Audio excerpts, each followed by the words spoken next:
Hello, അപ്പോൾ ഇന്നത്തെ recipe റവ വെച്ചിട്ട് എളുപ്പത്തിൽ ചെയ്യാൻ പറ്റുന്ന വെറൈറ്റി ആയിട്ടുള്ള 4 തരം വിഭവങ്ങളാണ് ഇന്ന് ഷെയർ ചെയ്യുന്നത്. ഡിസ്ക്രിപ്ഷനിൽ മെൻഷൻ ചെയ്യുന്നുണ്ട്, നിങ്ങൾക്ക് ഏതാണോ വേണ്ടത് അതെടുത്ത് കാണാം കേട്ടോ. അപ്പോൾ നമുക്ക് ഈവനിങ്ങിനും ബ്രേക്ക്ഫാസ്റ്റിനും ഒക്കെ കഴിക്കാൻ പറ്റിയ വിഭവങ്ങളൊക്കെ ഇതിൽ ഷെയർ ചെയ്യുന്നുണ്ട്. അപ്പോൾ നമുക്ക് നോക്കാം. അപ്പോൾ ഇതിലാദ്യം ഷെയർ ചെയ്യുന്നത് ഒരു റവ വെച്ചിട്ട് വെജിറ്റബിൾസ് ഉപ്പുമാവാണ്. കുറച്ച് വെറൈറ്റി ആയിട്ടുള്ള ഉപ്പുമാവാണ് കേട്ടോ. നോർമലി ചെയ്യുന്നതിൽ നിന്നും നല്ല ടേസ്റ്റ് ഉണ്ട് കഴിക്കാൻ. അപ്പോൾ നമുക്ക് നോക്കാം. അപ്പോൾ ഇതിന് വേണ്ടിയിട്ട് ഞാനൊരു പാത്രം ചൂടാകുമ്പോൾ ഓൾറെഡി എണ്ണ ചേർത്ത് കൊടുത്തിട്ടുണ്ട്. ഏത് ഓയിലാണെങ്കിലും കുഴപ്പമില്ല, ഞാൻ സൺഫ്ലവർ ഓയിലാണ് ചേർത്ത് കൊടുത്തത്. കുറച്ച് കൂടുതൽ തന്നെ ചേർത്ത് കൊടുത്തിട്ടുണ്ട്. 1.5 കപ്പ് റവ വെച്ചിട്ടാണ് കേട്ടോ ഞാൻ ഉണ്ടാക്കിയെടുക്കുന്നത്. അപ്പോൾ അതിന് വേണ്ടിയിട്ടാണ്. നിങ്ങൾക്ക് എണ്ണയുടെ അളവ് വേണമെങ്കിൽ കുറക്കാം. എണ്ണ ചൂടായി വരുമ്പോഴേക്കും കടുക് ഇട്ടിട്ട് ഒന്ന് പൊട്ടിച്ചെടുക്കുക. ആദ്യം കടുക് പൊട്ടി വരുമ്പോഴേക്കും ഇതിലോട്ട് 1/2 ടീസ്പൂണ് ഉഴുന്ന് ചേർത്ത് കൊടുക്കുന്നുണ്ട്. ഉഴുന്ന് പരിപ്പ് 1/2 ടീസ്പൂൺ ചേർത്ത് കൊടുക്കാം. അപ്പോൾ ഇതൊന്ന് ചെറുതായിട്ടൊന്ന് കളറ് മാറി വരുമ്പോൾ നമുക്ക് ഇതിലോട്ട് ചേർത്ത് കൊടുക്കുന്നത് കുറച്ച് വെജിറ്റബിൾസും അതുപോലെ സവാളയും, ക്യാരറ്റ്, ക്യാപ്സിക്കം, സവാള, അതുപോലെ പച്ചമുളക്, കുറച്ച് ക്രഷ് ചെയ്ത ഇഞ്ചി. അപ്പോൾ ഇതിൻ്റെ അളവൊക്കെ ഞാൻ പറയാം. നമുക്ക് ഓരോന്നായിട്ട് ചേർത്ത് കൊടുക്കാം. അപ്പോൾ ഇതിലോട്ട് ആദ്യം നമുക്ക് 2 സവാളയാണ് കേട്ടോ ഈ ഒരളവിൽ. ഇതിപ്പോൾ ഉഴുന്ന് പരിപ്പൊക്കെ ചെറുതായിട്ട് കളറൊക്കെ മാറി വന്നിട്ടുണ്ട്. അപ്പോൾ 2 മീഡിയം സൈസിലുള്ള 2 സവാള അരിഞ്ഞത് ചേർത്ത് കൊടുക്കുന്നുണ്ട്. 1.5 കപ്പ് റവ വെച്ച് ഉണ്ടാക്കിയെടുക്കുമ്പോൾ.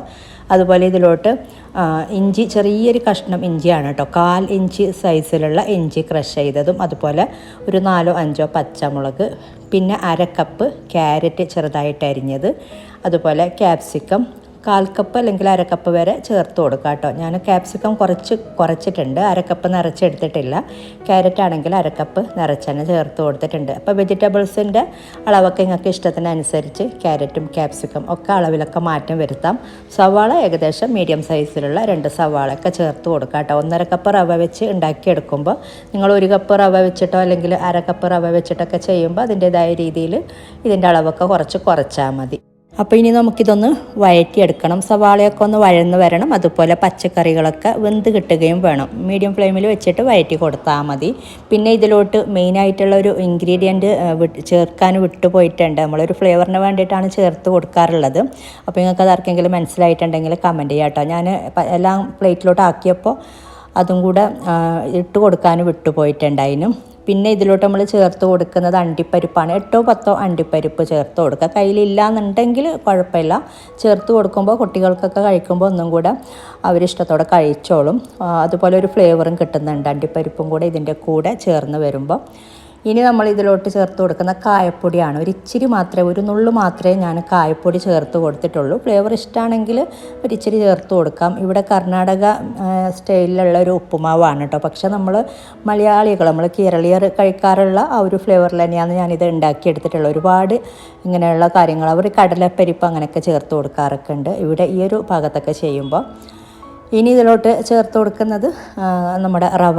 1.5 കപ്പ് റവയാണ് കേട്ടോ ഞാൻ എടുത്തിട്ടുള്ളത്. വറുക്കാത്ത റവയാണ്. ഇനി ഈ റവ ഇതിൽ ചേർത്തിട്ട്, നമ്മൾ ആദ്യം വറുത്തിട്ടൊന്നുമില്ല റവ, ഈ ഒരു സമയത്താണ് ഈ ഒരു പച്ചക്കറിയുടെ ഇതിൻ്റെ കൂടെ റവയും കൂടെ ചേർത്തിട്ട് ഒരു മീഡിയം ടു ലോ ഫ്ലെയിമിൽ വെച്ചിട്ട് നന്നായിട്ടൊന്ന് ഇളക്കി കൊടുക്കുക, ഒന്ന് വഴറ്റി കൊടുക്കുക. ഈ റവയുടെ കളറൊക്കെ ഒന്ന് മാറി വരണം. അപ്പോൾ ഇത് നന്നായിട്ട് റവയുടെ കളറൊക്കെ ഒന്ന് മാറി വരുമ്പോൾ നമ്മൾ ഇതിലോട്ട് ചേർത്ത് കൊടുക്കുന്നത് തിളച്ച വെള്ളവും കുറച്ച് പാലും കൂടെ ചേർത്ത് കൊടുക്കുന്നുണ്ട്. അപ്പോൾ ഇതിൻ്റെ കണക്ക് എന്ന് പറയുന്നത് നമ്മളിപ്പോൾ 1.5 കപ്പ് റവയല്ല എടുത്താൽ 1.5 കപ്പ് റവക്ക് മൊത്തത്തിൽ 4.5 കപ്പ് വെള്ളമാണ് വേണ്ടത്. അപ്പോൾ 1 കപ്പാണെങ്കിൽ 3 കപ്പ് എടുക്കുക. 1/2 കപ്പ് റവക്ക് 1.5 കപ്പ് എന്ന രീതിയിൽ. അത് ഇരട്ടി മാത്രമല്ല, കുറച്ച് കൂടുതൽ. ഇപ്പോൾ മനസ്സിലായില്ലേ? 1.5 കപ്പ് റവ എടുക്കുമ്പോൾ 4.5 കപ്പ് വെള്ളം ചേർത്ത് കൊടുക്കുന്നുണ്ട്. അപ്പോൾ ഇതിൻ്റെ കൂടെ പാലും കൂടെ ചേർക്കുന്നുണ്ട് വെള്ളത്തിൻ്റെ കൂടെ. ഇപ്പോൾ 3 കപ്പ് നമ്മൾ വെള്ളവും 1.5 കപ്പ് പാലും അങ്ങനെയാണ് ചേർത്ത് കൊടുക്കുന്നത്. ഇപ്പോൾ 1 കപ്പ് റവക്ക് 3 കപ്പ് വെള്ളം എടുക്കുന്നുണ്ടെങ്കിൽ 2 കപ്പ് വെള്ളവും 1 കപ്പ് പാലും കൂടെ, നോർമൽ നമ്മുടെ പാക്കറ്റ് പാലാണ്, അങ്ങനെ പാലും കൂടെ ചേർത്തിട്ടാണ് കേട്ടോ തിളപ്പിച്ചെടുക്കുന്നത്. മൊത്തത്തിലുള്ള കണക്ക് 4.5 കപ്പാണ്. അപ്പോൾ 4.5 കപ്പിൽ അതിൽ 1 പാർട്ട് പാലും കൂടെ ചേർത്ത് കൊടുത്താൽ മതി. ആ ഒരു രീതിയിൽ വെള്ളം നല്ല തിളച്ച വെള്ളവും പാലും കൂടെ തിളച്ചുകൊണ്ടിരിക്കുന്ന നല്ല ചൂടുള്ള വെള്ളവും പാലും കൂടെ നല്ല ചൂടായിട്ടുള്ളതാണിത്. ഇതിലോട്ട് തന്നെ ഞാനൊരു ഇച്ചിരി അല്ല കേട്ടോ, പാകത്തിനുള്ള ഉപ്പ് ഇതിലോട്ട് തന്നെ ചേർത്ത് കൊടുത്തിട്ടുണ്ട്. നമ്മളിങ്ങനെ പിന്നെ മിക്സ് ചെയ്തെടുക്കുമ്പോൾ നമുക്ക് പെട്ടെന്ന് പിന്നെ ഉപ്പൊക്കെ ചേർത്തിട്ട് മിക്സാക്കി എടുക്കാനുള്ള ബുദ്ധിമുട്ട് അതുകൊണ്ട് ഞാൻ ഇതിലോട്ട് തന്നെ കുഴപ്പമില്ല, നിങ്ങൾക്ക് ഈ ഒരു സമയത്ത് ഉപ്പ് ചേർത്ത് കൊടുത്താലും മതി, അല്ലെങ്കിൽ നമ്മൾ തിളപ്പിച്ചെടുക്കുന്ന വെള്ളം പാലിൻ്റെ കൂടെ വേണമെങ്കിൽ ഉപ്പ് ചേർത്ത് കൊടുക്കാം. അതുപോലെ നേരത്തെ നമ്മൾ വഴറ്റിയെടുക്കുന്ന സമയത്ത് വേണമെങ്കിൽ നിങ്ങൾക്ക് ഉപ്പ് ചേർത്ത് കൊടുക്കാം കേട്ടോ. പെട്ടെന്ന് വഴന്ന് വരാനും ഉപ്പിൻ്റെ അളവൊക്കെ ആ ഒരു സമയത്ത് ചേർക്കുന്നെങ്കിൽ അങ്ങനെയും ചെയ്യാം. അപ്പോൾ ഇനി നമ്മളിത് നന്നായിട്ട് ഇതുപോലെ ഒന്ന് ഇളക്കി കൊടുക്കുക. ഒരു മീഡിയം ഫ്ലെയിമിൽ വെച്ചിട്ട് ഇളക്കി കൊടുക്കുക കേട്ടോ. അതുപോലെ നമ്മൾ ആ ഒരു ചൂട് വെള്ളം ചേർത്ത് കൊടുക്കുമ്പോൾ ഫ്ലെയിം ഒന്ന് നല്ലോണം കുറക്കുക. നല്ലോണം ഇങ്ങനെ തെറിച്ച് അങ്ങനെയൊക്കെ വരാറുണ്ട്. ചൂട് വെള്ളമല്ലേ, അപ്പോൾ അതുകൊണ്ട് ഫ്ലെയിമൊക്കെ കുറച്ചിട്ട് ചേർത്ത് കൊടുത്താൽ മതി. ഈ ഒരു സമയത്ത് മീഡിയം ഫ്ലെയിമിലോട്ട് ആക്കിയിട്ട് ഇതുപോലെ നന്നായിട്ട് ഇളക്കി കൊടുക്കുക. ഇനി തിക്കായിട്ട് പാത്രത്തിൽ നിന്നും ഒരു വിട്ട് വരുന്ന പരുവം നമുക്ക് പെട്ടെന്ന് തന്നെ ആയി കിട്ടുന്നുണ്ട് തിക്കായിട്ട്. ഈ ഒരു രീതിയിൽ ഇതുപോലെ ഇങ്ങനെ ഇളക്കി കൊടുത്ത് കുറച്ച് നേരം ഇളക്കി കൊടുത്താൽ മതി. അപ്പോൾ നല്ല തിക്കായിട്ട് പാത്രത്തിൽ നിന്നും ഒരു വിട്ട് വരുന്നൊരു പരുവം, ആ ഒരു പരുവമാകുമ്പോൾ നമുക്ക് ഫ്ലെയിം ഓഫ് ചെയ്യാം കേട്ടോ. പിന്നെ ഇച്ചിരി നെയ്യും കൂടെ ചേർത്ത് കൊടുക്കുന്നുണ്ട് അവസാനമാകുമ്പോൾ. ഇപ്പം നമ്മൾ ഇതിലോട്ട് നെയ്യ് വേണമെങ്കിൽ നിങ്ങൾക്ക് നേരത്തെ എണ്ണയുടെ കൂടെ നെയ്യ് വേണമെങ്കിൽ ചേർത്ത് കൊടുക്കാം കേട്ടോ. അപ്പോൾ വേറെ തന്നെ ഒരു ഫ്ലേവറാണ്, വേണമെങ്കിൽ നെയ്യും കൂടെ ചേർക്കാം. ഞാൻ മൊത്തത്തിൽ ആ ഒരു സമയത്ത് എണ്ണ മാത്രമേ ചേർത്ത് കൊടുത്തിട്ടുണ്ടായിരുന്നുള്ളൂ. അപ്പോൾ ഇതിലോട്ടിന് നെയ്യ് ചേർത്ത് കൊടുക്കാം. ഒരു 3 ടീസ്പൂണൊക്കെ നെയ്യ് ചേർത്ത് കൊടുക്കാം, 2-3 ടീസ്പൂൺ. എന്നിട്ട് വീണ്ടും ഇതിപ്പോൾ ആയിട്ടില്ല, ഇനി കുറച്ച് നേരം ഒന്ന് ഇളക്കി കൊടുത്താൽ മതി. ഇപ്പോൾ കുറച്ച് ഇതുപോലെ ഇങ്ങനെ വിട്ട് വരുന്ന പരുവം തിക്കായിട്ടൊക്കെ വന്നിട്ടുണ്ട്. ഇനി കുറച്ച് നേരം ഇളക്കി കൊടുക്കുമ്പോൾ നമുക്കിത് റെഡിയായി കിട്ടും. ഇങ്ങനെ ചെയ്യണം കേട്ടോ. ഇങ്ങനെ ചെയ്യുമ്പോഴാണ് നമുക്കിത് ചൂടറിയാലും കഴിക്കാനൊക്കെ ഒരു രസമുള്ളൂ. അല്ലെങ്കിൽ ചൂടറിയാലൊന്നും ഉപ്പുമാവ് കഴിക്കാൻ കൊള്ളില്ലല്ലോ. ഇതിപ്പോൾ നമുക്ക് ആ ഒരു ചൂടാറിയാലും നമുക്കൊരു എന്താ പറയുക, റവ കേസരി ആണെങ്കിലും ഉപ്പുമാവാണെങ്കിലൊക്കെ നമുക്ക് ചൂടാറിയാലും ഒട്ടും കഴിക്കാൻ കൊള്ളൂല. ഈ ഒരു രീതിയിലൊക്കെ ചെയ്തില്ലെങ്കിൽ ഇതുപോലെ പാത്രത്തിൽ നിന്നും കുറച്ചൊന്ന് വിട്ട് വരുന്ന പരുവമായി കിട്ടണം. ഇതിപ്പോൾ ഏകദേശം റെഡി ആയിട്ടുണ്ട്. ഇപ്പോൾ കണ്ടില്ലേ, ഈ ഒരു രീതിയിൽ ആയി വരുമ്പോൾ നമുക്ക് ഫ്ലെയിം ഓഫ് ചെയ്യാം. മൊത്തത്തിലൊരു 10 മിനിറ്റൊക്കെ ഒന്ന് 5-10 മിനിറ്റൊക്കെ മതിയാകും ഓൾറെഡി ഇതുപോലെ ഇങ്ങനെ ഇളക്കി കൊടുക്കുന്നത്. ക്വാണ്ടിറ്റി അനുസരിച്ച് മാറ്റം വരും. ഇതിപ്പോൾ ആയിട്ടുണ്ട്. ഇതിൻ്റെ മുകളിലോട്ട് ഞാൻ ഒരു ഇച്ചിരി നെയ്യ് ചേർത്ത് കൊടുത്തിട്ട് നമുക്ക് മൂടി വെച്ചിട്ട് ഫ്ലെയിം ഓഫ് ചെയ്യുന്നുണ്ട്. മൂടി വെച്ചിട്ട് നമുക്കിത് മാറ്റി വെക്കാം കേട്ടോ. അപ്പോൾ നല്ല അടിപൊളിയായിട്ടുള്ള ഉപ്പുമാവാണ്. അപ്പോൾ ഈ ഒരു രീതിയിൽ ട്രൈ ചെയ്യാത്തവർ ട്രൈ ചെയ്ത് നോക്കാം കേട്ടോ. അപ്പോൾ ഇനി ഉണ്ടാക്കിയെടുക്കുന്നത് നല്ല മൊരിഞ്ഞ വടയാണ്. പുറം ഭാഗം നല്ല ക്രിസ്പിയും അകത്ത് സോഫ്റ്റുമായിട്ടുള്ള നല്ല അടിപൊളിയായിട്ടുള്ളൊരു ഈവനിങ് സ്നാക്കാണ്. അപ്പം നമുക്ക് നോക്കാം. അപ്പോൾ ഇതിന് വേണ്ടിയിട്ട് ഒരു ബൗളിലോട്ട് 1/4 കപ്പ് റവയാണ് ചേർത്ത് കൊടുക്കുന്നത്. ഇതിപ്പോൾ നല്ല ചെറിയ തരിയുള്ള റവയാണ്. അപ്പോൾ ഇതുപോലെ ചെറിയ തരിയുള്ള റവ വേണം എടുക്കാനായിട്ട്, ഏറ്റവും നല്ലത്.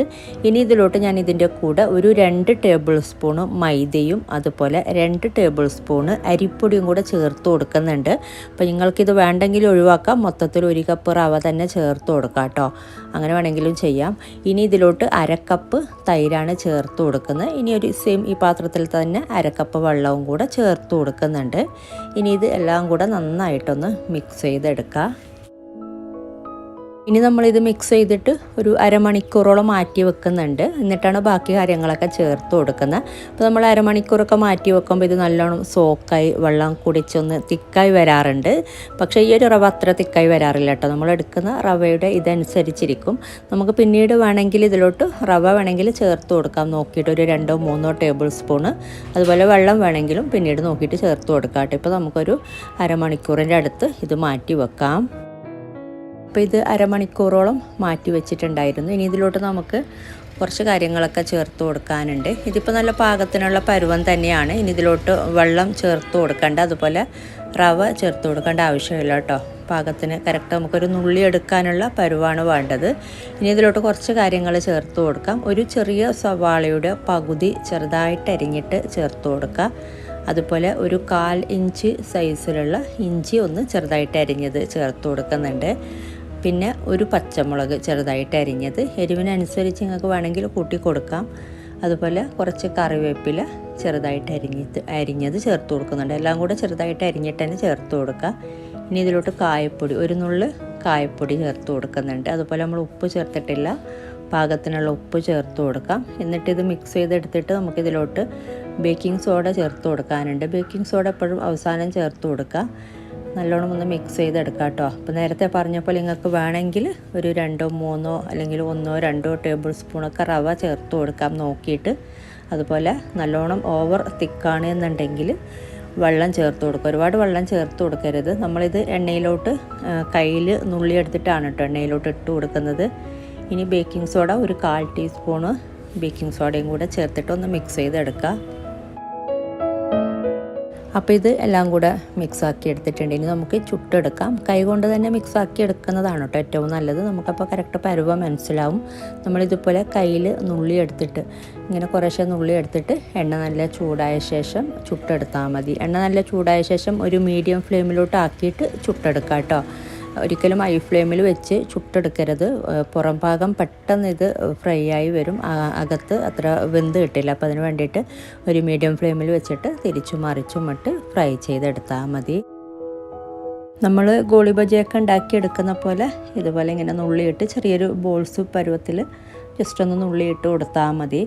എന്നിട്ട് ഒരു സൈഡ് മുരിഞ്ഞ് വരുമ്പോൾ തിരിച്ചിട്ട് കൊടുക്കുക. ഒരു ലൈറ്റ് ബ്രൗൺ കളറാകുന്ന വരെ തിരിച്ചും മറിച്ചും ഇട്ട് ഫ്രൈ ചെയ്തെടുത്താൽ മതി. അപ്പോൾ ഇത് ഫ്രൈ ആയി വന്നിട്ടുണ്ട്. രണ്ട് സൈഡും മൊത്തത്തിൽ ഒരു ലൈറ്റ് ബ്രൗൺ കളറായി കിട്ടിയിട്ടുണ്ട്. ഇതുപോലെ ഈ ഒരു കളറാകുന്നവരെ ഫ്രൈ ചെയ്തെടുത്ത് മാറ്റിയാൽ മതി. ഇതിപ്പോൾ ആയിട്ടുണ്ട്. ഇത് നമുക്ക് മാറ്റാം. ഇതുപോലെ ബാക്കിയുള്ളതും കൂടെ ഫ്രൈ ചെയ്തെടുക്കാം. ഇനി ഒരു പ്രാവശ്യം കൂടെ ഫ്രൈ ചെയ്തെടുക്കാനുള്ള മാവുണ്ട് നമ്മൾ എടുത്ത അളവിൽ. അപ്പോൾ നേരത്തെ പറഞ്ഞ പോലെ മീഡിയം ഫ്ലെയിമിൽ വെച്ചിട്ട് വേണം ഫ്രൈ ചെയ്തെടുക്കാനായിട്ട്. ഒരിക്കലും ഹൈ ഫ്ലെയിമിൽ വെച്ച് ഫ്രൈ ചെയ്തെടുക്കരുത്. ഇതുപോലെ തന്നെ ബാക്കിയുള്ളതും കൂടെ ഫ്രൈ ചെയ്തെടുത്ത് മാറ്റിയാൽ മതി. അപ്പോൾ പെട്ടെന്ന് ചെയ്തെടുക്കാൻ പറ്റുന്ന ഒരു ഈവനിങ് സ്നാക്കാണ്. സാധാരണ നമ്മളെ വീട്ടിൽ ഉണ്ടാവുന്ന ഇൻഗ്രീഡിയൻസ് മാത്രമേ വേണ്ടുള്ളൂ. ഒരുപാട് ഇൻഗ്രീഡിയൻസ് ഒന്നും വേണ്ട ഇത്. അപ്പോൾ ഇങ്ങനെ ട്രൈ ചെയ്തിട്ടില്ലെങ്കിൽ ട്രൈ ചെയ്ത് നോക്കുക. നല്ലൊരു പുറം ഭാഗം ഒരു ക്രിസ്പിയും അകത്ത് ഒരു സോഫ്റ്റുമായിട്ടുള്ളൊരു ഈവനിങ് സ്നാക്കാണ്. ഇങ്ങനെ ട്രൈ ചെയ്യാത്തവർ ട്രൈ ചെയ്ത് നോക്കിയിട്ട് നിങ്ങളുടെ അഭിപ്രായങ്ങളൊക്കെ അറിയിക്കുക. അപ്പോൾ നമുക്ക് എളുപ്പത്തിൽ ചെയ്യാൻ പറ്റുന്ന റവ വെച്ചിട്ടുള്ളൊരു ഈവനിങ് സ്നാക്കാണിത്. അപ്പോൾ ഇനി ഉണ്ടാക്കിയെടുക്കുന്നത് എളുപ്പത്തിൽ ചെയ്യാൻ പറ്റുന്ന റവ വെച്ചിട്ടുള്ളൊരു ഉണ്ണിയപ്പമാണ്. അപ്പോൾ നോക്കാം. അപ്പോൾ ഇതിന് വേണ്ടിയിട്ട് ഒരു ബ്ലെൻഡറിലോട്ട് 3 മുട്ട ചേർത്ത് കൊടുക്കുക. അപ്പോൾ ബ്ലെൻഡ് ചെയ്തെടുക്കണമെന്നില്ല കേട്ടോ. ഞാൻ ജസ്റ്റ് എളുപ്പത്തിന് വേണ്ടിയിട്ട് പെട്ടെന്ന് മിക്സ് ചെയ്തെടുക്കാൻ വേണ്ടിയിട്ട് ബ്ലെൻഡറിലോട്ട് ഇട്ട് കൊടുക്കുന്നതേ ഉള്ളൂ. ഒരു പാത്രത്തിലോട്ട് ആക്കി കൊടുത്താലും മതി. 3 മുട്ട ചേർത്ത് കൊടുത്തിട്ടുണ്ട്. ഇനി വേണ്ടത് ഇതിലോട്ട് 1/2 കപ്പ് പഞ്ചസാരയാണ്. 3 മുട്ടയും 1/2 കപ്പ് പഞ്ചസാരയും ചേർത്ത് കൊടുത്തിട്ടുണ്ട്. ഇനി ഒരു നുള്ളി ഏലക്കാപ്പൊടി ചേർത്ത് കൊടുക്കുക. ഞാൻ പഞ്ചസാരയും കൂടെ ചേർത്തിട്ട് പൊടിച്ച് വെച്ചിട്ടുള്ള ഏലക്കയാണ് കേട്ടോ. അതുപോലെ ഉപ്പും കൂടെ ചേർത്ത് കൊടുത്തിട്ടുണ്ട് പാകത്തിന്. ഇതൊന്ന് ബ്ലെൻഡ് ചെയ്തെടുക്കുക. അപ്പോൾ ഇത് ബ്ലെൻഡ് ചെയ്തെടുത്തിട്ടുണ്ട്. ഇനി നമുക്കിതൊരു ബൗളിലോട്ട് ആക്കാം. അപ്പോൾ പഞ്ചസാരയൊക്കെ ഒന്ന് നന്നായിട്ടൊന്ന് അലിഞ്ഞ് കിട്ടിയാൽ മതി. അപ്പോൾ അതിന് വേണ്ടിയിട്ടാണ്, എളുപ്പത്തിന് വേണ്ടിയിട്ട് ബ്ലെൻഡ് ചെയ്തെടുത്തതേ ഉള്ളൂ. ഇനി ഇതിലോട്ട് നമ്മൾ ചേർത്ത് കൊടുക്കുന്ന 1/2 കപ്പ് റവയാണ്. അപ്പോൾ സാധാ കേസരിയൊക്കെ ഉണ്ടാക്കിയെടുക്കുന്ന റവയാണ്. അപ്പോൾ ചെറുതായിട്ടൊന്ന് ഇത് വറുത്തെടുത്ത റവയാണ് കേട്ടോ. ചെറുതായിട്ടൊന്ന് കളറൊന്നും മാറാത്ത രീതിയിൽ വറുത്തെടുത്താൽ മതി. എന്നിട്ടിത് നന്നായിട്ട് മിക്സ് ചെയ്തെടുക്കുക. മിക്സ് ചെയ്തെടുത്തിട്ട് ഇതിലോട്ട് നമുക്ക് മൈദ ചേർത്ത് കൊടുക്കാം. അപ്പോൾ ഇത് മിക്സ് ചെയ്തെടുത്തിട്ടുണ്ട്. ഇനി ഇതിലോട്ട് നമുക്ക് മൈദ ചേർത്ത് കൊടുക്കാം. 1/4 കപ്പ് മൈദയാണ് കേട്ടോ ഞാൻ എടുത്ത് വെച്ചിട്ടുള്ളത്. അപ്പോൾ ഇത് കുറേശ്ശെ ചേർത്തിട്ട് മിക്സ് ചെയ്തെടുക്കുക. 1/4 കപ്പ് മൈദ പാകത്തിനാകുന്നുണ്ട്. പിന്നെ നിങ്ങൾക്ക് മാവ് ലൂസാണ് എന്ന് തോന്നുന്നുണ്ടെങ്കിൽ ഒരു 1-2 ടേബിൾ സ്പൂൺ മൈദ ചേർത്ത് കൊടുക്കാം കേട്ടോ. കുഴപ്പമില്ല. പിന്നെ അതുപോലെ ഞാനിത് ഉണ്ണിയപ്പ ചട്ടിയിലാണ് ചുട്ടെടുക്കുന്നത്. അപ്പോൾ നിങ്ങളുടെ കയ്യിൽ അങ്ങനെയുള്ള ചട്ടി ഇല്ല എന്നുണ്ടെങ്കിൽ നിങ്ങൾക്ക് സാധാ നമ്മൾ കടായിൽ ചുട്ടെടുക്കുന്ന പോലെ കുറേശ്ശെ കോരി ഒഴിച്ച് ചുട്ടെടുക്കാം. ഓരോ സ്പൂൺ വീതം കോരി ഒഴിച്ച്. ഇതിപ്പോൾ ഞാൻ 1/4 കപ്പ് മൈദ ചേർത്ത് കൊടുത്തിട്ടുണ്ട്. അതുപോലെ നല്ല പാകത്തിന് ഈ ഒരു കൺസിസ്റ്റൻസി തന്നെയാണ് വേണ്ടത്. പിന്നെ നിങ്ങൾക്ക് ലൂസാണെന്ന് തോന്നുന്നുണ്ടെങ്കിൽ, കടായിലൊക്കെ ചുട്ടെടുക്കുമ്പോൾ മാവ് ലൂസാണെന്ന് തോന്നുന്നുണ്ടെങ്കിൽ 1-2 ടേബിൾ സ്പൂൺ മൈദ ചേർത്ത് കൊടുത്താൽ മതി. ഉണ്ണിയപ്പ ചട്ടിയിൽ ചുട്ടെടുക്കുമ്പോൾ ഈ ഒരു കൺസിസ്റ്റൻസിയാണ് കേട്ടോ വേണ്ടത്. ഇത് പാകത്തിനുള്ള അളവാണ്, പാകത്തിനുള്ള പരുവാണ്. ഇനി നമുക്കിത് വെക്കേണ്ട ആവശ്യമൊന്നുമില്ല. നമുക്കിപ്പോൾ തന്നെ ഇത് ചുട്ടെടുക്കാം. ഇതിലോട്ടൊരു 1/4 ടീസ്പൂൺ ബേക്കിംഗ് സോഡയും കൂടെ ചേർത്ത് കൊടുക്കുന്നുണ്ട്. എന്നിട്ട് മിക്സ് ചെയ്തിട്ട് നമുക്ക് പെട്ടെന്ന് തന്നെ ചുട്ടെടുക്കാം. അപ്പോൾ ഇനി നമുക്കിത് ചുട്ടെടുക്കാനായിട്ട് ഇതുപോലുള്ളൊരു ചട്ടി നല്ല ചൂടായ ശേഷം, ഉണ്ണിയപ്പ ചട്ടിയിലാണ് നേരത്തെ പറഞ്ഞ പോലെ ചുട്ടെടുക്കുന്നത്. നല്ല ചൂടായ ശേഷം ഇതിലോട്ട് എണ്ണ ചേർത്ത് കൊടുക്കാം. ഒരു പകുതി, ഇതിൻ്റെ കുഴിക്കകത്ത് പകുതിയേക്കാളും കുറച്ച് കൂടുതൽ തന്നെ എണ്ണ ചേർത്ത് കൊടുക്കാം. ഇത് നല്ല ചൂടായി വരുമ്പോഴേക്കും നമുക്കിതിലോട്ട് മാവ് ഒരു 1/4 പാകത്തോളം മാവ് ഒഴിച്ചു കൊടുക്കാം കേട്ടോ. നിറയെ ഒഴിച്ചു കൊടുക്കണമെന്നില്ല, 1/4 പാകത്തോളം ഒഴിച്ചു കൊടുത്താൽ മതി. ഫ്ലെയിം കൂടുന്നുണ്ട് എന്നുണ്ടെങ്കിൽ ഈ ഒരു സമയത്തൊക്കെ ഫ്ലെയിം ഒന്ന് കുറക്കുക. എന്നിട്ടൊരു മീഡിയം ഫ്ലെയിമിൽ വെച്ചിട്ട് കുക്ക് ചെയ്തെടുത്താൽ മതി. മുകൾ ഭാഗമൊക്കെ ഒന്ന് ചെറുതായിട്ടൊന്ന് വെന്ത് വരുമ്പോൾ, കുറച്ചൊന്ന് ഡ്രൈ ആയി വരുമ്പോൾ, വെന്ത് വരണമെന്നില്ല കേട്ടോ, ഒന്ന് ഡ്രൈ ആയി വന്നാൽ മതി മുകൾ ഭാഗം. ആ ഒരു സമയമാകുമ്പോൾ നമുക്കൊന്ന് തിരിച്ചിട്ട് കൊടുക്കാം. അപ്പോൾ ഫ്ലെയിം കൂടുന്നുണ്ട് എന്നുണ്ടെങ്കിൽ നല്ലോണം ഫ്ലെയിം കുറക്കുക. മീഡിയം ടു ലോ ഫ്ലെയിമിൽ വെച്ചിട്ട് ചുട്ടെടുത്താൽ മതി. അപ്പോൾ ഇനി നമുക്കിത് തിരിച്ചിട്ട് കൊടുക്കാം. ഇതിൻ്റെ മുകൾ ഭാഗം ഒക്കെ ചെറുതായിട്ടൊന്ന് ഡ്രൈ ആയി വന്നിട്ടുണ്ട്. അപ്പോൾ മുകൾ ഭാഗം ഡ്രൈ ആയി വന്നിട്ടില്ല, മാവ് നമ്മൾ ഒഴിച്ച പോലൊക്കെ മാവ് ഉണ്ടെങ്കിൽ നമ്മൾ ഇതുപോലെ തിരിച്ചിട്ട് കൊടുക്കുമ്പോൾ മാവൊക്കെ പുറത്തോട്ട് വരും. അപ്പോൾ അതിന് വേണ്ടിയിട്ട് ചെറുതായിട്ട് ഡ്രൈ ആയി വരുമ്പോൾ ഇതുപോലെ തിരിച്ചിട്ട് കൊടുത്താൽ മതി. ഇനി മറ്റേ സൈഡും കൂടെ ഒരു ലൈറ്റ് ബ്രൗൺ കളറാകുമ്പോൾ നമുക്ക് മാറ്റാം. അപ്പോൾ ഇതായിട്ടുണ്ട്, അപ്പോൾ നമുക്ക് മാറ്റാം. ഇതിപ്പോൾ കണ്ടില്ലേ, ഈ ഒരു രീതിയിലാണ് വേണ്ടത്. നമ്മൾ സാധാരണ ഉണ്ണിയപ്പം ചുട്ടെടുക്കുന്ന പോലെ തന്നെയാണ്, പക്ഷെ അത്രയും പണിയൊന്നുമില്ല ഇത് ഉണ്ടാക്കിയെടുക്കാനായിട്ട്. അതുപോലെ നല്ല ടേസ്റ്റ് ഉണ്ട് കേട്ടോ കഴിക്കാനായിട്ട്. ഈ ഒരു റവ വെച്ചിട്ടുള്ള ഉണ്ണിയപ്പം നമുക്ക് പെട്ടെന്ന് ഉണ്ടാക്കിയെടുക്കാനും പറ്റും. അതുപോലെ വേറൊരു ടേസ്റ്റാണിത്. അപ്പോൾ ഈ ഒരു അളവിൽ നമുക്ക് ഇനിയൊരു പ്രാവശ്യം കൂടി ഉണ്ടാക്കിയെടുക്കാനുള്ള മാവുണ്ട്. മൊത്തത്തിൽ 24 ഉണ്ണിയപ്പം ഉണ്ടാക്കിയെടുക്കാം കേട്ടോ. അപ്പോൾ 12 കുഴിയുള്ള ചട്ടിയാണിത്. ഇതിൽ തന്നെ ഒരു പ്രാവശ്യം കൂടെ ഉണ്ടാക്കിയെടുക്കാം. അപ്പോൾ കണ്ടില്ല, നല്ല അടിപൊളിയായിട്ടുള്ള ഉണ്ണിയപ്പമാണ്. നമുക്ക് എളുപ്പത്തിൽ ഉണ്ടാക്കിയെടുക്കാൻ പറ്റുന്ന ഒരു സ്നാക്കാണ്. വൈകുന്നേരങ്ങളിലൊക്കെ നമുക്ക് പെട്ടെന്ന് ഉണ്ടാക്കിയെടുക്കാം. അപ്പോൾ ഇങ്ങനെ ട്രൈ ചെയ്തിട്ടില്ലെങ്കിൽ ട്രൈ ചെയ്ത് നോക്കാം. ഞാൻ നേരത്തെ പറഞ്ഞ പോലെ വേറൊരു ഫ്ലേവറും വേറൊരു ടേസ്റ്റുമാണ് ഈ ഒരു റവ വെച്ചിട്ടുള്ള ഉണ്ണിയപ്പം. അപ്പോൾ ട്രൈ ചെയ്യാത്തവർ ട്രൈ ചെയ്ത് നോക്കിയിട്ട് നിങ്ങളുടെ അഭിപ്രായങ്ങളൊക്കെ അറിയിക്കുക. അപ്പോൾ ഇനി ഉണ്ടാക്കിയെടുക്കുന്നത് റവയും പഴവും വെച്ചിട്ടുള്ളൊരു നെയ്പ്പത്തലാണ്. ഒരു നെയ്പ്പത്തൽ പോലെയുള്ളൊരു റെസിപ്പി സ്നാക്കാണ് കേട്ടോ. അപ്പം നോക്കാം. അപ്പോൾ ഇതിന് വേണ്ടിയിട്ട് ഒരു പാൻ ചൂടാകുമ്പോൾ 1 കപ്പ് റവ ചേർത്ത് കൊടുക്കുന്നുണ്ട്. ഇതിലോട്ടും ചെറിയ റവ തന്നെയാണ് എടുത്തിട്ടുള്ളത്. പിന്നെ 1/2 കപ്പ് മൈദ ചേർത്ത് കൊടുക്കുക. എല്ലാം കൂടെ ഒരുമിച്ച് തന്നെ ചേർത്ത് കൊടുക്കുന്നുണ്ട്. ഫ്ലെയിം നല്ലോണം കുറക്കാട്ടെ ഈ ഒരു സമയത്ത്. അതുപോലെ 1/2 കപ്പ് തേങ്ങ ചേർത്ത് കൊടുത്തിട്ടുണ്ട്. 1/2 കപ്പ് നിറച്ച് തന്നെ തേങ്ങ എടുത്തിട്ടുണ്ട്. ഇനി ഇത് എല്ലാം കൂടെ നമുക്ക് ഒരു മീഡിയം ഫ്ലെയിമിൽ വെച്ചിട്ട് നന്നായിട്ടൊന്ന് വറുത്തെടുക്കുക. ഇതിൻ്റെ കളറൊക്കെ റവയുടെ കളറും തേങ്ങയുടെ കളറും ഒക്കെ ഒന്ന് മാറി വരണം. അപ്പോൾ അതിന് വേണ്ടിയിട്ടൊരു മീഡിയം ഫ്ലെയിമിൽ വെച്ചിട്ട് നന്നായിട്ടൊന്ന് വറുത്തെടുത്താൽ മതി. അപ്പോൾ ഇത് വറുത്തെടുത്തിട്ടുണ്ട്. കളറൊക്കെ ഒന്ന് മാറി വന്നിട്ടുണ്ട്. തേങ്ങയുടെ വെള്ളമൊക്കെ ഇറങ്ങി ഒന്ന് വറുത്ത് എല്ലാം കൂടെ റോസ്റ്റായി വരുമ്പോൾ വേറൊരു ഫ്ലേവറാണ്. ഇപ്പോൾ ഒരു പാകത്തിനായിട്ടുണ്ട്. അപ്പോൾ ഇത്രയും മതി. ഇനി നമുക്കിത് ഫ്ലെയിം ഓഫ് ചെയ്തിട്ട് വേറൊരു പാത്രത്തിലോട്ട് മാറ്റാം. ഇതിൽ തന്നെ വെച്ചുകൊണ്ടിരിക്കരുത്, അപ്പോൾ ഓവറായിട്ടിത് കരിഞ്ഞു പോകും. അപ്പോൾ അതിന് വേണ്ടിയിട്ട് ഒരു പാത്രത്തിലോട്ട് പെട്ടെന്ന് തന്നെ ഒരു പാത്രത്തിലോട്ട് ആക്കി കൊടുക്കാം. അപ്പോൾ ഒരു ബൗളിലോട്ട് ആക്കിയിട്ടുണ്ട്. ഇനി ഇതിലോട്ട് നമുക്ക് ചെറുതായിട്ടൊന്ന് ചൂടാറി വരുമ്പോൾ നമുക്ക് ഇതിലോട്ട് പഴം ചേർത്ത് കൊടുക്കാം. ചെറിയ പഴമാണെങ്കിൽ 4 എണ്ണം ചേർത്ത് കൊടുക്കാം കേട്ടോ. വലിയ പഴമാണെങ്കിൽ 2 എണ്ണം മതി. റോബസ്റ്റ പഴം അല്ലെങ്കിൽ നേന്ത്രപ്പഴമൊക്കെ ആണെങ്കിൽ 2 എണ്ണം ചേർത്ത് കൊടുക്കാം. ഏത് പഴവും ചേർത്ത് കൊടുക്കാം കേട്ടോ. പിന്നെ വേണ്ടത് 1/2 കപ്പ് പൊടിച്ച പഞ്ചസാരയാണ് ചേർത്ത് കൊടുത്തിട്ടുള്ളത്. 4 കദളിപ്പഴവും 1/2 കപ്പ് പഞ്ചസാരയും ചേർത്ത് കൊടുത്തിട്ടുണ്ട്. പിന്നെ കുറച്ച് ഡ്രൈ ഫ്രൂട്ട്സ് ക്രഷ് ചെയ്തതും കൂടെ ചേർത്ത് കൊടുക്കുന്നുണ്ട്. നമ്മുടെ ഇഷ്ടത്തിനനുസരിച്ച് നമുക്ക് ചേർത്ത് കൊടുക്കാം. പിന്നെ വേണ്ടത് നല്ല ചൂട് പാലും കൂടെ ചേർത്തിട്ട് 1/2 കപ്പ് നിറച്ച് പാലെടുത്തിട്ടില്ല. നമുക്ക് നോക്കാം എത്ര ഇതിലോട്ട് വേണ്ടതെന്ന് ഞാൻ പറയാം കേട്ടോ. നല്ല തിക്കായിട്ടൊന്ന് കുഴച്ചെടുത്താൽ മതി. പഴമൊക്കെ ഒന്ന് നന്നായിട്ട് കൈ കൊണ്ടൊന്ന് ഉടഞ്ഞ് വരുന്ന രീതിയിലൊന്ന് കുഴച്ചെടുക്കാം. നിങ്ങൾക്ക് വേണമെങ്കിൽ പഴവും പഞ്ചസാരയും മിക്സിയിലൊന്ന് ബ്ലെൻഡ് ചെയ്തിട്ട്, പഞ്ചസാര പൊടിക്കാതെ മിക്സിയിൽ ബ്ലെൻഡ് ചെയ്തിട്ട് വേണമെങ്കിലും ചേർത്ത് കൊടുക്കാം. അങ്ങനെ ചെയ്യുമ്പോൾ 1/2 കപ്പ് പഞ്ചസാര ചേർത്ത് കൊടുക്കണ്ട. ഒരു 4-5 ടേബിൾ സ്പൂൺ പഞ്ചസാരയും 2 ചെറിയ പഴമൊക്കെ മതിയാകും. അല്ലെങ്കിൽ പഴത്തിൻ്റെ അളവൊക്കെ ഇത് ലൂസായി പോകും. അങ്ങനെ ബ്ലെൻഡ് ചെയ്തിട്ട് ചേർക്കുന്നുണ്ടെങ്കിൽ, ഇതുപോലെ ചേർക്കുന്നുണ്ടെങ്കിൽ ഞാൻ പറഞ്ഞ രീതിയിൽ നമുക്ക് കൈകൊണ്ട് നന്നായിട്ട് ഇത് കുഴച്ചെടുക്കുമ്പോൾ പഴമൊക്കെ ഒന്ന് ഉടഞ്ഞ് വരുന്നുണ്ട്. അങ്ങനെ നല്ല പേസ്റ്റ് പരുവത്തിലാക്കി എടുക്കണമെന്നില്ല, ചെറുതായിട്ടൊന്ന് ഉടഞ്ഞ് കിട്ടിയാൽ മതി. അപ്പോൾ ഇതിലോട്ട് ഞാൻ പാല് ചേർത്തിട്ടുള്ളത് 1/2 കപ്പ് നിറച്ച് ചേർത്തിട്ടില്ല. 1/4 കപ്പിനേക്കാളും കുറച്ച് കൂടുതൽ പാൽ ഇതിലോട്ട് ചേർത്ത് കൊടുത്തിട്ടുണ്ട്. ഒരു 5 ടേബിൾ സ്പൂൺ പാലൊക്കെ മതിയാകും ഇതിലോട്ട്. നല്ല ചൂട് പാലാണ് കേട്ടോ ചേർത്ത് കൊടുത്തിട്ടുള്ളത്. അപ്പോൾ നമുക്ക് ഇത് നന്നായിട്ടൊന്ന് എല്ലാം കൂടെ ഒന്ന് മിക്സ് ചെയ്തിട്ട് നന്നായിട്ടൊന്ന് കുഴച്ചെടുക്കുക. അപ്പോൾ ഇത് നന്നായി കുഴച്ചെടുത്തിട്ടുണ്ട്. നല്ല പാകത്തിനായിട്ടുണ്ട്. ചേർത്ത് കൊടുത്ത പാലിൻ്റെ അളവൊക്കെ പിന്നെ നിങ്ങൾ എടുക്കുന്ന പഴത്തിൻ്റെ സൈസിലൊക്കെ വ്യത്യാസം വരും. പാല് നോക്കിയിട്ട് ചേർത്ത് കൊടുത്താൽ മതി. ഈ ഒരു രീതിയിൽ നമ്മൾ പൂരിയൊക്കെ ഉണ്ടാക്കിയെടുക്കാൻ ബോൾസാക്കി എടുക്കുന്നില്ല, ആ ഒരു പരുവത്തിൽ കുഴച്ചെടുത്താൽ മതി. അല്ലാതെ ഇതിന് അങ്ങനെ അളവിൽ കണക്കൊന്നുമില്ല പാലിൻ്റെ അളവിലൊന്നും. ഇനി നമുക്കിത് ഇതുപോലെ ഒന്ന് ബോൾസാക്കി എടുത്തിട്ട് നമ്മൾ ജസ്റ്റ് കൈ കൊണ്ട് തന്നെയാണ് കേട്ടോ ഇത്. കൈ കൊണ്ട് തന്നെ ഒന്ന് ഇതുപോലെ ഒന്ന് ആക്കി കൊടുത്താൽ മതി. അങ്ങനെ പത്തിരി പ്രസ്സിലൊന്നും ചെയ്യണമെന്നില്ല. കുറച്ച് കട്ടിക്ക് തന്നെയാണ് കേട്ടോ ഇത് വേണ്ടത്. അങ്ങനെ തിന്നായിട്ടല്ല, എന്നാലേ പൊങ്ങി വരുള്ളൂ. തിന്നായിട്ട് ഉണ്ടാക്കിയെടുക്കുമ്പോൾ പൊങ്ങി വരില്ല. പിന്നെ ഇതിൻ്റെ സൈഡിൽ വേണമെങ്കിൽ നിങ്ങൾക്ക് ഡിസൈൻ ഇങ്ങനെ ചെറുതായിട്ട് ഒരു ഇതുപോലെ ഒന്ന് ആക്കി കൊടുക്കാം കേട്ടോ. വേണമെങ്കിൽ ഓപ്ഷണലാണ്. വേണമെങ്കിൽ ഇതുപോലെ ഒന്ന് സൈഡൊക്കെ ഒന്ന് ഇതുപോലെ ഒന്ന് ആക്കി കൊടുക്കാം. അല്ലെങ്കിൽ ജസ്റ്റ് ഈ ഒരു റൗണ്ട് ഇതുപോലെ ഒന്ന് പരത്തി നമുക്ക് എണ്ണയിലോട്ട് ഇട്ടിട്ട് ഫ്രൈ ചെയ്തെടുക്കാം കേട്ടോ. അപ്പോൾ ഇത്രയേ ഉള്ളൂ ഈ ഒരു സംഭവം.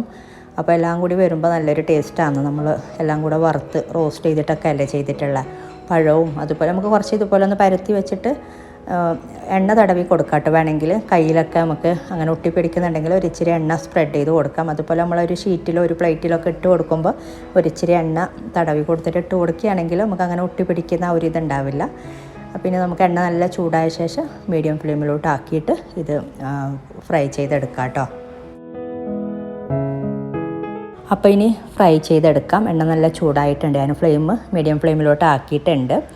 ഇതുപോലെ ഇട്ട് കൊടുത്തിട്ട് ഒരു സൈഡ് ഫ്രൈ ആയി വരുമ്പോൾ തിരിച്ചിട്ട് കൊടുത്താൽ മതി. ഇത് പൊങ്ങി വരും, നെയ്പ്പത്തിലൊക്കെ ചെയ്യുന്ന പോലെ പൊങ്ങി വരുന്നുണ്ട്. അപ്പോൾ നമുക്ക് കറിയൊന്നും ഇല്ലാതെ കഴിക്കാൻ പറ്റിയ നല്ലൊരു സ്നാക്കാണ് കേട്ടോ. ബ്രേക്ക്ഫാസ്റ്റിനാണെങ്കിലും ഈവനിങ്ങിനാണെങ്കിലും കുട്ടികൾക്ക് കൊടുക്കാനാണെങ്കിലും ഒക്കെ നല്ലൊരു സ്നാക്കാണ്. ഡ്രൈ ഫ്രൂട്ട്സൊക്കെ ചേർത്ത് കൊടുക്കുമ്പോൾ ഒന്ന് ക്രഷ് ചെയ്തിട്ട് ചേർത്ത് കൊടുത്താൽ മതി. ഞാൻ ക്രഷ് ചെയ്തിട്ട് തന്നെയാണ് ഇട്ട് കൊടുത്തിട്ടുള്ളത്. അതുപോലെ പിസ്തയും കൂടെ ആഡ് ചെയ്തിട്ടുണ്ടായിരുന്നു. അപ്പോൾ അതിൻ്റെ ഒരു ഫ്ലേവറും ഒക്കെ വരുമ്പോൾ വേറെ തന്നെ ഒരു ടേസ്റ്റാണ്. ഏലക്കാപ്പൊടി വേണമെങ്കിലും ചേർത്ത് കൊടുക്കാം. എല്ലാം കൂടെ ക്രഷ് ചെയ്തിട്ട് ഇട്ട് കൊടുത്താൽ മതി. അപ്പോൾ എല്ലാം കൂടി വരുമ്പോൾ പഴവും എല്ലാം വരുമ്പോൾ വേറെ തന്നെ ഒരു ടേസ്റ്റാണ്. നമ്മൾ വറുത്തിട്ടൊക്കെ തേങ്ങയും എല്ലാം വറുത്തിട്ടൊക്കെ അല്ലേ റവയും എല്ലാം ചേർത്ത് കൊടുത്തിട്ടുള്ള. ഇതിപ്പോൾ ഒരു സൈഡ് കളറ് മാറി വന്നപ്പോൾ ഞാൻ തിരിച്ചിട്ട് കൊടുത്തിട്ടുണ്ട്. ഇപ്പോൾ കണ്ടില്ലേ, ഇതിപ്പോൾ ചെറുതായിട്ട് ഇങ്ങനെ പൊങ്ങി വരുന്നുണ്ട്. ചെറുതായിട്ടല്ല കേട്ടോ, അതിന് നല്ലോണം ഇത് പൊങ്ങി വരും. തിരിച്ച് മറിച്ചുമിട്ട് രണ്ട് സൈഡും ഒരു ലൈറ്റ് ബ്രൗൺ കളർ ആക്കി എടുത്തിട്ട് നമുക്കിത് മാറ്റാം. ഇതിൻ്റെ മുകൾ ഭാഗം ഇതുപോലെ ഇങ്ങനെ വേണമെങ്കിൽ ചെറുതായിട്ടൊന്ന് എണ്ണ തൂക്കി കൊടുക്കാം കേട്ടോ. അപ്പോൾ നന്നായിട്ട് തന്നെ പൊങ്ങി വരും. അപ്പോൾ ഇതായിട്ടുണ്ട്. അപ്പോൾ കണ്ടില്ലേ, രണ്ട് സൈഡും ഒരു ലൈറ്റ് ബ്രൗൺ കളറായി വന്നിട്ടുണ്ട്. അതുപോലെ നന്നായിട്ട് പൊങ്ങി വന്നിട്ടുണ്ട്. അപ്പോൾ ഈ ഒരു രീതിയിൽ ഫ്രൈ ചെയ്തെടുത്താൽ മതി. ഇനി കുറേ നേരം വെക്കരുത്, അപ്പോൾ അധികം കളറൊക്കെ മാറി വരും. ഫ്ലെയിം കുറക്കാട്ടെ. ഈ ഒരു സമയത്ത് ഇതുപോലെ ബാക്കിയുള്ളതും കൂടെ ഫ്രൈ ചെയ്തെടുത്താൽ മതി. അപ്പോൾ മാംഗ്ലൂർ ബൺസ് എന്ന് പറഞ്ഞിട്ട് ഉണ്ടാക്കിയെടുക്കലുണ്ട്. പഴവും അതുപോലെ മൈദയൊക്കെ ചേർത്തിട്ട് ആ ഒരു ഫ്ലേവർ തന്നെയാണ് കഴിക്കുമ്പോൾ ചെറുതായിട്ട്. പക്ഷേ ഉണ്ടാക്കിയെടുക്കുന്ന രീതി മൊത്തത്തിൽ ഡിഫറെൻ്റാണ്. അതിൻ്റെ അകത്തൊക്കെ മാംഗ്ലൂർ ബൺസിൻ്റെ അകത്തൊക്കെ ഒരു ബൺസ് പോലെയുള്ളൊരു ടെക്സ്ചറാണ്. അപ്പോൾ ഈ ഒരു രീതിയിൽ ട്രൈ ചെയ്യാത്തവർ ട്രൈ ചെയ്ത് നോക്കാം കേട്ടോ. അപ്പോൾ ഇതൊക്കെയാണ് ഇന്നത്തെ വീഡിയോയിൽ. അപ്പോൾ ഇന്നത്തെ വീഡിയോ ഇഷ്ടമായാൽ ലൈക്ക് ചെയ്യാനും കമൻറ്റ് ചെയ്യാനും ഷെയർ ചെയ്യാനൊന്നും മറക്കരുത്. അതുപോലെ നിങ്ങൾ സബ്സ്ക്രൈബ് ചെയ്യാത്തവരാണ് വീഡിയോ കാണുന്നതെങ്കിൽ സബ്സ്ക്രൈബ് ചെയ്യാനും മറക്കരുത് കേട്ടോ. അപ്പോൾ ഇതുപോലെ നല്ല റെസിപ്പിയുമായിട്ട് മറ്റൊരു വീഡിയോയിൽ കാണാം. താങ്ക്